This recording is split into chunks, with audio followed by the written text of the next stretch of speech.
Good afternoon, gentlemen, and welcome back to the shop. Here on the operating table today, we got a latching circuit. If you were ever curious about how motors stay on after you hit the button only one time, this is exactly how that happens. Let's take a look up the skirt, shall we?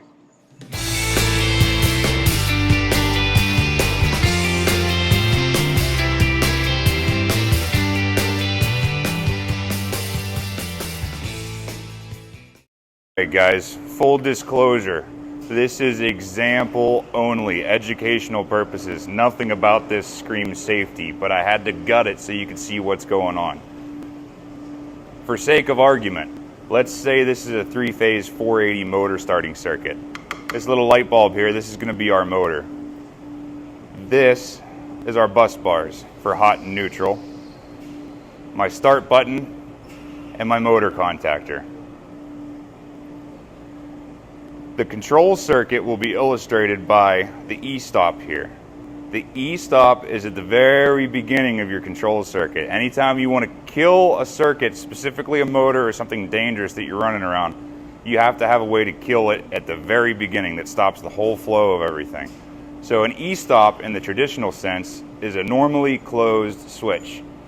I've got a little illustration up here. This is how a normally closed switch would be drawn in an electrical schematic. The rung is underneath the two lines because it's supposed to depict a push button. So if a hand were up here pushing on this stick, it would push the contact away from the lines. And a normally open switch, which is our starter over here, the start button, is exactly the opposite. It's on top of the lines because it's normally open. So there's no power flowing through this switch until it is depressed.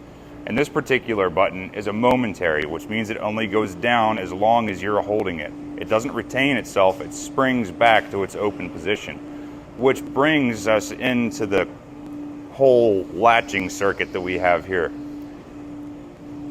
Whenever the E-stop is pulled out, the switch is closed, allowing electricity to flow through this circuit, which in our case is just really energizing this bus that we're using here, or a Wago. Nice shout out, those things are awesome. So right now the E-stop is pulled out.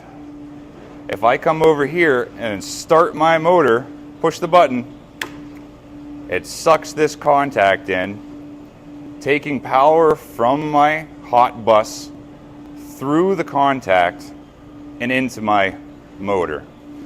But you see how it's still on and I'm doing nothing? So right now, in theory, my motor is running.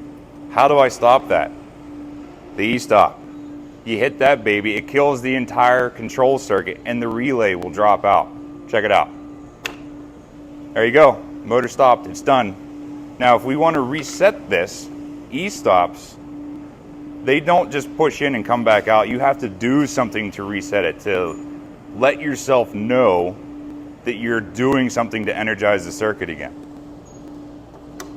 You see that quarter turn twist? Pops back up. Now this switch is closed again. It's ready to go. Allow me to reiterate for another time. This is strictly for example. You take apart this contact, you can see what's happening in here. This is really not that complicated. You have your power or your line in on the top, and you have your line 1, line 2, line 3, and your loads out the bottom. They're marked T1, 2, 3 on a contact like this. But for sake of argument here, let's just say line and load like a normal outlet. So my line power for our motor or the light is here on line 3, and it goes out on T3 to our motor.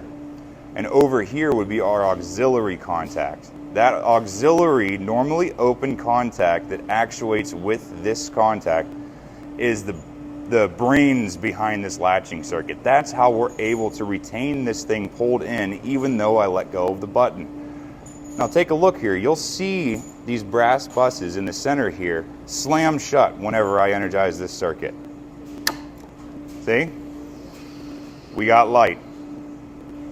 Right now my motor's spinning, and I'm not doing anything to continue that happening.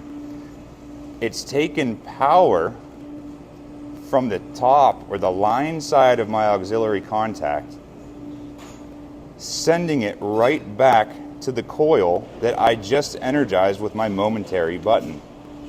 So I only have to hit this button one time to suck this in one time, and then the power that's already there takes over the circuit. It's done. Now we're back to the point where I need to kill the circuit again or shut down the machine. I depress my e-stop, it releases the contact, and it opens this switch so it kills energy throughout the entire control circuit. Well, fellas, in a nutshell, that is how a motor starting latching circuit works. I know I'm still a little rusty at this explaining things. I'll get better, I promise. But if you guys want to dive into this a little bit more, drop a comment and let me know what you think.